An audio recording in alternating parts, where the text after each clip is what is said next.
जब हमारे प्यारे नबी के दादा आखिरी सांसें ले रहे थे तो उनके आखिरी अल्फाज क्या थे और उनके जाने के बाद नन्हे मोहम्मद की देखभाल किसने की? आइए इस दिल को छू लेने वाले वाक़े को जानते हैं। मक्का के सबसे बड़े सरदार, काबे के खादिम, तमाम कबीलों के मुअज़्ज़ज़ बुजुर्ग हजरत अब्दुल मुत्तलिब उन दिनों बीमारी के बिस्तर पर थे। कबीले के नामवर लोग उनके पास जमा थे। उनकी सफेद दाढ़ी सीने तक फैली हुई थी और आंखों में अभी भी एक खास चमक बाकी थी, पर हर कोई जानता था कि यह रोशनी अब बुझने वाली है। उनके जहन में बार बार एक नन्हे बच्चे की तस्वीर आती थी। वही बच्चा जो उनकी आंखों की ठंडक और दिल का सुकून था। वही बच्चा जिनके वालिद हजरत अब्दुल्ला उनकी पैदाइश से पहले ही इस दुनिया से जा चुके थे और जिनकी वालिदा बीवी आमना रजी अल्लाहु अन्हा भी अबवा के मकाम पर 2 साल पहले इंतकाल फरमा चुकी थी। नन्हे मोहम्मद सल्लल्लाहु अलैहि वसल्लम जो उस वक्त महज 8 बरस के थे की पेशानी पर एक अजीब और पाक नूर हमेशा जगमगाता था। हजरत अब्दुल मुत्तलिब ने अपने नन्हे पोते को पास बुलाया, कमजोर हाथों से उनके सिर पर शफकत से हाथ फेरा,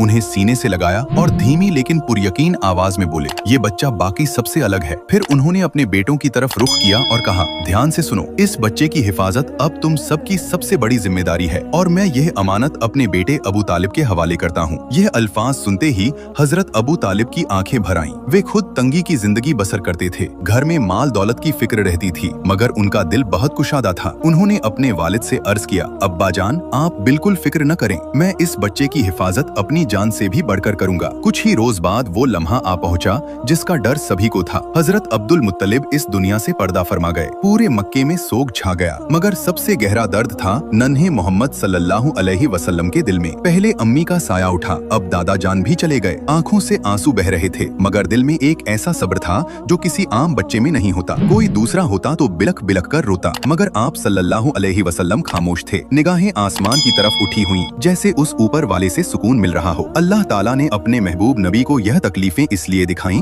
ताकि पूरी उम्मत को सब्र, तवक्कुल और यकीन का असली सबक मिले। उस दिन के बाद हजरत अबू तालिब ने नन्हे मोहम्मद सल्लल्लाहु अलैहि वसल्लम को अपने घर में अपनी औलाद से भी बढ़कर रखा। घर छोटा था, खाने में तंगी रहती थी, मगर जब भी आप सल्लल्लाहु अलैहि वसल्लम उस दस्तरख्वान पर बैठते, उस खाने में अजब बरकत उतर आती। एक मशहूर वाकया है, एक बार घर में बस इतना खाना था कि 2-3 लोग मुश्किल से खा सकते थे। हजरत अबू तालिब की बीवी ने कहा, आज तो बच्चे भूखे रह जाएंगे, मगर हजरत अबू तालिब ने नन्हे मोहम्मद सल्लल्लाहु अलैहि वसल्लम को पास बिठाया और कहा, बेटा हमारे साथ बैठो और खाओ। जैसे ही आप सल्लल्लाहु अलैहि वसल्लम ने बिस्मिल्लाह पढ़कर पहला लुकमा उठाया, वो थोड़ी सी नेमत बढ़ती चली गई। सारे बच्चों ने खाया, बड़ों का पेट भरा और थाली में तब भी खाना बचा रहा। यही है हमारे नबी की बरकत, जहाँ थोड़े में पूरे घर के लिए काफी हो जाता था। सुभान अल्लाह। जो लोग नबी पाक सल्लल्लाहु अलैहि वसल्लम से सच्ची मोहब्बत रखते हैं, कमेंट में सुभान अल्लाह जरूर लिखें और अगले पार्ट के लिए अभी सब्सक्राइब करें।